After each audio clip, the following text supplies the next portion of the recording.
Good morning sa naka-RFI dyan, Raider 150. May share ako sa inyo ito.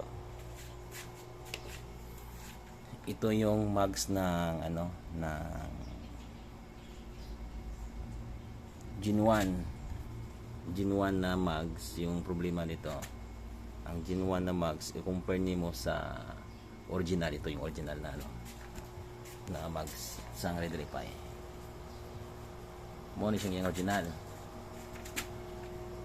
Baga kayo siya. Baga. Ito yung sa likodan niya. Ang sa harap niya ito. Oh, di ba? Kapal. Baga kayo. Ang problema nila, i-compare mo din. Gamay lang siya. Kani ang size ani 1.4. Kani 1.4 niya sa Gen 1. Ang advantage sa Gen 1, gamay. Ang sa likod naman, same sila size sa likod. Ang problema lang, nipis. Gen 1. Mo ni gaan kay siya.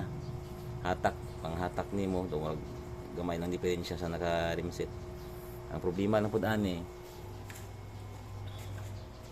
sa Gen 1 na mugs. Ito na experience ko kapon na pangalawa na ito. Nag-rides kami kapon. Mo ni siya.